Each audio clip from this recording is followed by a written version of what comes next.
পরিচয় কি এই কি বলে এই সারের কাছ থেকে নেব না হাদিসের থেকে নেব? কতক্ষণ? আমিও নিজে মন করা বলতে পারবো না। কোথায় পাবো? হাদিসের মধ্যে পাবো। কারণ হাদিস আমাদেরকে জানাইছে যে আসবে। তো কে আসবে, কেমন হবে তার চেহারা, কি হবে তার নাম, কি হবে তার কাজ, এই পরিচয় আছে নাকি নাই? এইবার শুনুন হাদিসের তর্জমা শুনুন। নবীজি সাল্লাল্লাহু আলাইহি ওয়াসাল্লামের সাথ করেন, খুব ভালো করে খেয়াল করবেন। মাহদির পরিচয় বলতেছি, মাহদির আলামত বলতেছি। আবু সাঈদ খুদরি রাদিয়াল্লাহু তাআলা আনহু থেকে বর্ণিত, নবীজি সাল্লাল্লাহু আলাইহি ওয়াসাল্লাম ইরশাদ করেন, লাউলাম ইয়াবকা মিনাদ দুনিয়া ইল্লা ইয়াউম, যদি দুনিয়া ধ্বংস হইতে মাত্র একদিনও বাকি থাকে, লাতাওয়ালাল্লাহু যালিকাল ইয়াউম, তাইলেও আল্লাহ পাক ওই দিনটাকে লম্বা করে দেবেন। হাত্তা ইয়াবাসাল্লাহু ফীহি রাজুলান, যাতে করে ওই দিনের মধ্যে আল্লাহ তাআলা একজন ব্যক্তি পাঠাইতে পারেন।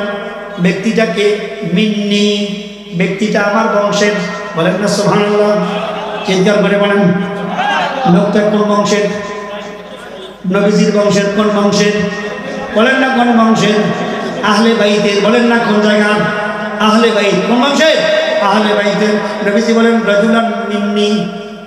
এইখানে আরেকটা শব্দ আছে আও খালা মিন আহলি বাইতি, দুটো এখানে আছে। অর্থাৎ রাবি বলতেছেন নবীজি মিন্নি বলেছেন নাকি মিন আহলি বাইতি বলেছেন, এই দুটার যে কোনো একটা বলেছেন। আমার সন্দেহ মিন আহলি বাইতি মানে আহলে বাইত। আহলে বাইত কাকে বলে?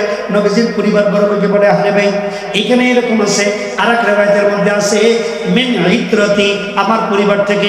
আরেক রিওয়ায়াতের মধ্যে আছে মিন গুলদি ফাতিমাতা, ফাতিমার বংশ থেকে। কার বংশ থেকে? ফাতিমার বংশ।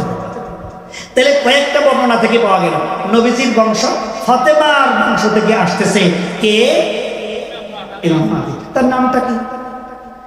ইউয়াতি ও ইসমুহু ইসমি, আল্লাহ নবীজি বলেন তার নাম আমার নামের সাথে একমত। এবার বলেন নবীজির নাম কি? জোরে বলেন না, সুন্দর করে বলেন না। হযরত মুহাম্মদ, হযরত সাল্লাল্লাহু আলাইহি ওয়াসাল্লাম। নবীজির আরেকটা কি নাম ছিল? আহমদ। আরেকটা নাম কি ছিল? এক নাম মুহাম্মদ, আরেক নাম আহমদ। এটা মনে রাখবেন। নামটা কি হবে? মুহাম্মদ। আহমদ হতো না, সমস্যা না। আহমদ মুহাম্মদ যেটাই হোক। এরপরে নবীজি বলতেছেন শুধু নামটা নয়, ওয়া ইসমু আবিহি ইসমাবিহি, শুধু তার নাম আমার নামের সাথে নয়, বরং তার বাবার নামও আমার বাবার নামের সঙ্গে মিল হবে। বলেন না আলহামদুলিল্লাহ। তাহলে ইমাম মাহদীর নাম কি হবে? মুহাম্মদ। ইমাম মাহদীর নাম কি হবে? আর বাবার নাম কি হবে? সবাই বলেন ইমাম মাহদীর নাম কি হবে? ইমাম মাহদীর নাম কি? বাবার নাম কি? বংশ কি? কুরাইশ। কথা বুঝতে পারছেন তো? এই তিনটা পরিচয় হাদিসের মধ্যে পাওয়া গেছে। এবার একটু মিলাই। একজন ভণ্ড আছে যে হিস্ট্রিয়া রোগে আক্রান্ত ছিল, সিজোফ্রেনিয়া রোগে আক্রান্ত ছিল।